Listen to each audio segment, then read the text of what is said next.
What's happening, everybody? So, down to 2 days before the surgery, and I was just thinking of something late last night. We had some thunderstorms yesterday, and I just began to think about storms and the value of storms. And I believe that sometimes God will send a storm your way, not to throw you off course, but to steer you back on course. And let me explain to you what I mean. Life can be so mundane. Like, we have people that say that they're chasing greatness. People are chasing materialistic things. People are, addicted to goals. We have all of these things to keep our minds occupied. And when your mind is occupied, you don't leave enough space for Jesus. You wake up in the morning, you go on about your day. Some people wake up in the morning, they got 100 complaints. But the mere fact that you woke up this morning is a blessing. You get in your car, that's a blessing. You arrived wherever that, your destination is, you arrived, that's a blessing. And I believe that sometimes we get on autopilot and we start minimizing just how much a blessing it is to get to where you're going. We start minimizing just how much of a blessing it is to walk in that department store and make it out alive. So I believe that sometimes, God is a jealous God.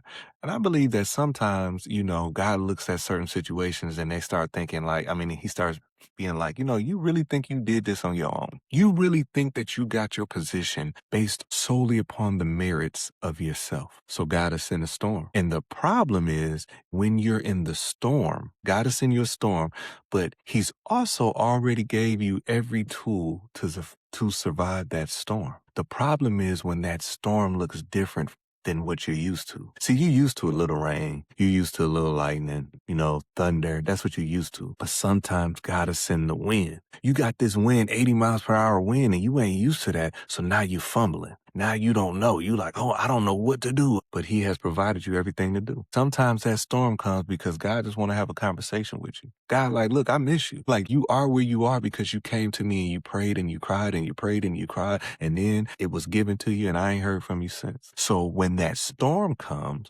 what you have to do sometimes is just be still. Start asking the questions. Okay, God, what's going on? Because see, here's the thing. What a lot of people do is you start comparing yourself to how this person is handling their storm. But what you don't understand is there's different levels. There's different levels. I always try to use sports as an analogy. You can take a person sitting at the end of the bench in the NBA, put in a man's league, and he's going to score 100 points consistently because there's different levels. But we sit back and we're looking at him on TV and he never gets off the bench and we're calling him sorry. Man, he's sorry, man. How he even in the NBA? Man, he is just sorry. But that man will give you that work on any given occasion. He will give 97% of, so there's different levels. And the problem is you are so focused on how the next person is surviving their storm. So you know what they're going through and you looking at how they handle it. They showing up, they still smiling, but you know that their rent is due. They show up, hey, how you doing? They helping others, but you know that their car got repossessed. So now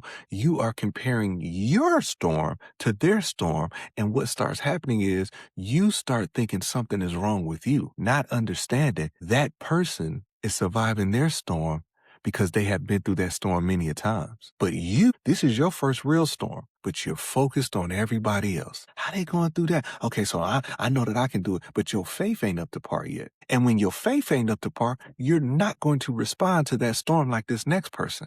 And what starts to happen is when you're not responding, you think God ain't hearing you. So that's my message to this video. Somebody woke up this morning with every complaint in the world. Somebody else woke up happy and didn't have 1/3 of what you have, but they have been through many different storms. So the way that they faith is set up is totally different than yours. Don't mean that you won't get there, but you got to work at it. I was scrolling through last night in the back of my mind. I'm nervous about the surgery, rightly so, but I seen this rapper that I used to listen to back in the day just passed yesterday from kidney complications. And it hit me then because I went down a wormhole and it said 3 weeks ago, he was talking about how he's accepted death and he's going to deafen this, that, and the other. And there's so much power in the tongue. I don't know his full on situation, but for me, I'm walking into surgery knowing that God got me. I ain't saying something that somebody told me. I know that God got me. Doesn't mean that I'm still a little whatever, but I know God got me. So anyways, y'all have a blessed day. And listen, find one reason to be thankful today. Love y'all.